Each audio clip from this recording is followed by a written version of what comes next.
तो चलिए एक बार फिर से नीतीश कुमार ने राजपूतों पर भरोसा जताया है। जहां एक तरफ जेडीयू में राजपूतों की महाजुटान हो रही है, तमाम पार्टियों को छोड़कर राजपूत जेडीयू ज्वाइन कर रहे हैं, वहीं दूसरी तरफ नीतीश कुमार हर बार ये साबित करते हैं कि जेडीयू में राजपूतों को एक अहम जिम्मेदारी दी जाएगी, एक बड़ी जिम्मेदारी दी जाएगी। और एक बार फिर से राजपूत नेता को नीतीश कुमार ने एक बड़ी जिम्मेदारी दी। एक ऐसे राजपूत नेता जिन्होंने चिराग पासवान के दल में भी बड़ी भूमिका निभाई, मुख्य प्रवक्ता की भूमिका निभाई, उसके बाद पशुपति पारस के भी दल में गए तो वहां भी पार्टी में मुख्य प्रवक्ता की भूमिका निभाई। और जब नीतीश कुमार से उनका लगाव हुआ तो नीतीश कुमार के दल में आए तो नीतीश कुमार ने भी इन्हें एक बड़ी जिम्मेदारी दी। देखिए, हम बात कर रहे हैं चंदन सिंह की।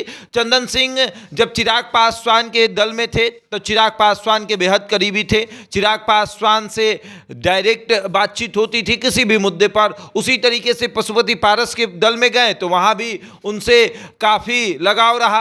और जब नीतीश कुमार के प्रति इनका लगाव हुआ तो जेडीयू में आए तो यहां भी देखने को मिला कि नीतीश कुमार ने इनको बड़ी जिम्मेदारी दी है। देखिए, चंदन सिंह को प्रदेश जेडीयू का सलाहकार समिति का सदस्य बनाया गया है।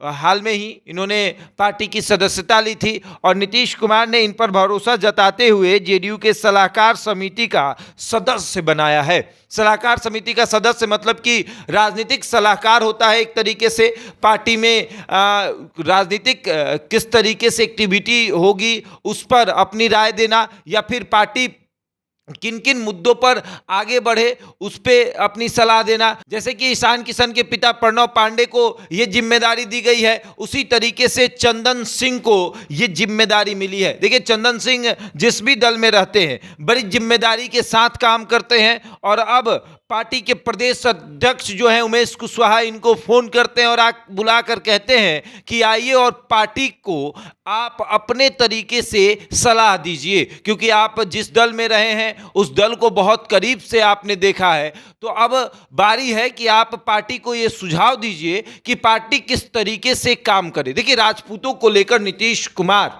काफी एक्टिव नजर आ रहे हैं। जो भी राजपूत नेता आ रहे हैं उनको बड़ी जिम्मेदारी दी जा रही है। चाहे आप बात कर ले रणधीर सिंह की जो कि प्रभुनाथ सिंह के बेटे हैं, चाहे आप बात कर ले ऋतुराज सिन्हा की जो कि केदार सिंह के बेटे हैं, इन सबको बड़ी जिम्मेदारी दी जा रही है। उसी तरीके से चंदन सिंह को भी बड़ी जिम्मेदारी नीतीश कुमार ने दी है कि आप आइए और पार्टी को ये बताइए कि पार्टी किस तरीके से काम करे। देखिए, 2025 में विधानसभा का चुनाव है, बस कुछ ही महीनों के बाद चुनावी बिगुल बजेगा और सभी पार्टियां चुनावी मैदान में उतरेगी। और ऐसे में जेडीयू भी तैयारी कर रही है, अपने आप को मजबूत करने का प्रयास कर रही है। और जेडीयू चाहती है कि इस बार इतना मजबूत हो कि 2010 वाली स्थिति हो। 2010 में जिस तरीके से जेडीयू के पास 115 विधायक थे तो उस तरीके से हो। 115 विधायक तो नहीं हो, लेकिन कम से कम 80 प्लस विधायक हों, ताकि कोई ये ना कहे कि तीसरे नंबर की पार्टी है। और इसीलिए जेडीयू